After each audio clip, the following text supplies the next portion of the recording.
Good morning class. तो आज हम डिस्कस करेंगे chapter 3 synthetic fibres and plastic. So firstly हम यहाँ पर डिस्कस करने वाले हैं फाइबर्स के बारे में। सो फाइबर जो हैं वो फॉर्म होते हैं किसी भी थिन जो यार्न्स होते हैं वो क्या है, हमें छोटे छोटे पार्टिकल्स में या फिर छोटे छोटे कलेक्शन में हमें मिलते हैं।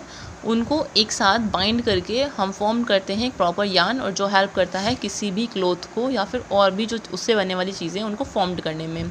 एंड सेकेंडली ये जो हमने डिस्कस किया ये तो फाइबर्स था, बट अगर सिंथेटिकली बात करें तो सिंथेटिक होता है कि ये होता है टाइप्स एक फाइबर्स का, कि फर्स्टली जो अगर बन सकती है कोई भी चीज़ वो मैन मेड है, जो नेचुरली है, सॉरी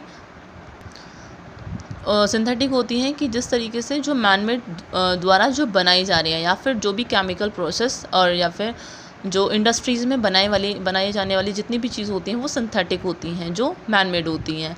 बट जो हमें नेचुरली मिल जाए नेचर के थ्रू वो क्या होती हैं, नेचुरल होती हैं।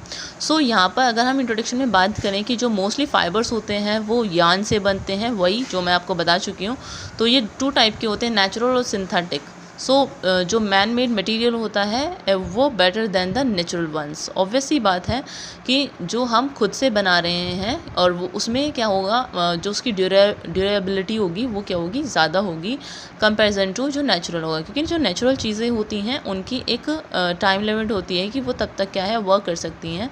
सो सिमिलरली अगर हम बात करते हैं जो सिंथेटिक फाइबर्स होते हैं वो उसके कंपैटिबल क्या होते हैं, ज़्यादा वर्क करेंगे। सो यहाँ पर आपको दिया हुआ है to differentiate between the natural and man made things. तो क्लोथ्स, वूल एंड फर, ठीक है। यहाँ पे आपने जो भी इसमें चीज़ें देखी मैन मेड थिंग्स हैं, नेचुरल थिंग्स हैं, उनको आप किस तरीके से डिफरेंशिएट कर सकते हो, तो इस टेबल को आप कंप्लीट करोगे। सो यहाँ पे अभी मैं सिंथेटिक फ़ाइबर की बात ही कर रही थी, तो यहाँ पे अब हमारा सिंथेटिक फ़ाइबर आ गया है। इसको हम किस तरीके से फॉर्म करेंगे या फिर इसमें जो होने वाली सारी चीज़ें हैं वो हम डिस्कस करेंगे। So fiber which are made by man is laboratories are called synthetic fiber. Alright, ये मैं आपको अभी पहले ही डिस्कस कर चुकी थी। जो सिंथेटिक फाइबर हैं वो मैन मेड होते हैं, इंडस्ट्रियल या फिर केमिकल्स की हेल्प से क्या है फॉर्म्ड किए जाते हैं।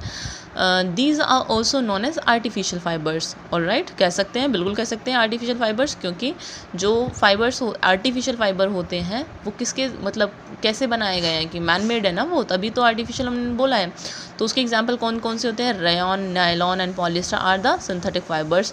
They are obtained by the chemical process involving 2 और मोर सब्सटेंसेस। ठीक है, इन सब के बारे में हम डिटेल में भी पढ़ेंगे, बट यहाँ पे अभी जितना दिया हुआ है उसके अकॉर्डिंग हम पढ़ते जाते हैं। We need to synthesise the fibre because natural fiber are not as durable because they get easily affected by weather.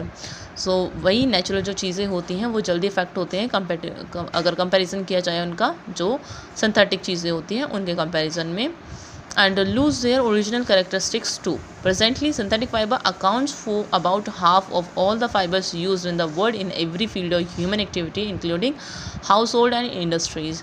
तो ऑब्वियस ही बात है, ये सारी चीज़ें हमारे डेली लाइफ में जो भी यूज़ होने वाली चीज़ें हैं सब में हम उनका यूज़ करते हैं, बट उसको हम किस तरीके से, मतलब अगर हमने कभी सोचा नहीं होगा कि हम इस चीज़ को अगर यूज़ कर रहे हैं तो वो कैसा है, मैन मेड है या फिर सिंथेटिकली फॉर्म किया हुआ है। बस हमें अगर हमें किसी भी चीज़ की नीड है तो हम सिर्फ उसका डायरेक्टली यूज़ कर लेते हैं। सो नेक्स्ट पॉइंट अगर यहाँ पे दिया हुआ है तो इसमें दिया हुआ है एडवांटेजेस ऑफ सिंथेटिक फाइबर। तो सिंथेटिक फाइबर के क्या क्या एडवांटेजेस हो सकते हैं, they are tough and durable because they are strong and long lasting.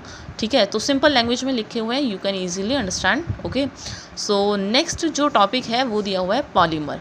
सो इसको आपको समझने की ज़रूरत है और मे बी आपके लिए न्यू हो, क्योंकि पॉलीमर्स जो होते हैं फर्स्टली यहाँ डराइव किया हुआ है, ग्रीक लैंग्वेज का वर्ड होता है ये पॉली और मर।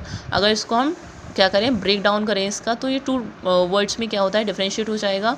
सो पॉली का मतलब होता है मैनी, मोर दैन, मतलब एक नहीं, 2 नहीं, एक से ज़्यादा, मतलब ज़्यादा।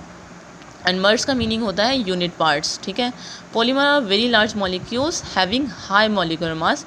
ये भी एक सिंथेटिक फाइबर की ही तरह होते हैं, जो मतलब ये नहीं है कि पॉलीमर से ओनली फाइबर्स ही क्रिएट हो सकते हैं, प्लास्टिक और जो अदर ऑब्जेक्ट्स होते हैं उनको बनाने में भी पॉलीमर्स का यूज़ होता है।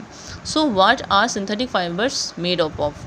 Synthetic fibre are made up of small unit called monomers. अब जो पॉलीमर्स होते हैं इनके टाइप्स होते हैं।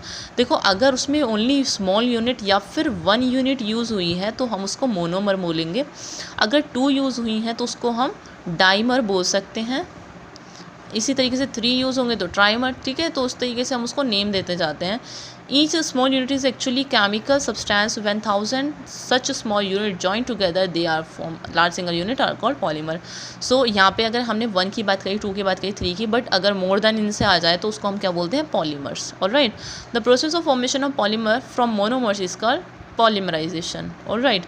कि अगर हम मोनोमर्स की हेल्प से पॉलीमर बना रहे हैं, कि अगर हमारे पास एक मोनोमर है उसकी हेल्प से हमने क्या बनाया, बहुत सारे मतलब पॉलीमराइजेशन उसका हमें कराना है, या फिर उससे फॉर्म्ड एक ऐसी चीज़ बनानी है जो उसकी लेंथ लंबी हो, मतलब उसकी प्रॉपर्टीज़ ज़्यादा हों कंपेरिजन टू 1 यूनिट के.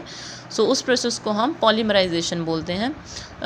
10 सिंथेटिक फाइबर एक्चुअली पॉलीमर्स. ठीक है, जो भी सिंथेटिक फाइबर्स होते हैं हमारे कैसे होते हैं, पॉलीमर्स होते हैं. Polymer occurs in nature also. Natural fiber like wool, cotton, silk are polymers. For example cotton is a polymer like called, उसको क्या बोलेंगे हम, cellulose. So cellulose is a made up of large number of glucose units. Similarly जो protein present होता है इनकी body में are polymers of small unit called amino acids. So इसमें अब रिएक्शन की हेल्प से बताया हुआ है कि हमने केमिकल कंपाउंड लिया हुआ है जिसकी जो यूनिट है ओनली 1 यूनिट है वो, और एन हमने लगा दिया है पॉलीमर्स के लिए. ठीक है, जब इसकी आफ्टर रिएक्शन होता है देन ये कन्वर्ट हो जाता है पॉलीमर्स में. तो पॉलीमर्स में क्या होता है, जो बीच वाला इनका बॉन्ड है वो ब्रेक हो जाता है और जो साइड से इनके बॉन्ड है वो क्रिएट हो जाते हैं लाइक दैट. ऑलराइट. सो जो एन पार्ट होते हैं वो इस तरीके से कंप्लीट जो पूरा मॉलिक्यूल है उसको उस तरीके से शो करेगा.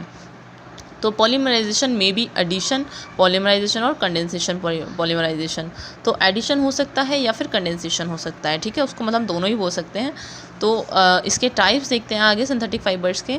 सो मैं आपको ये बोलूँगी कि आपने जो जितना मैंने अभी पॉलीमर्स के बारे में समझाया सिंथेटिक फाइबर्स के, तो अब जो हम पढ़ने वाले हैं सिंथेटिक फाइबर्स के पार्ट्स हैं जो ऑलरेडी आपने 7th क्लास में पढ़े हुए होंगे, बट आप इनको एक बार रीड करेंगे देन हम इसको आगे डिस्कस करेंगे. Alright, thank you class.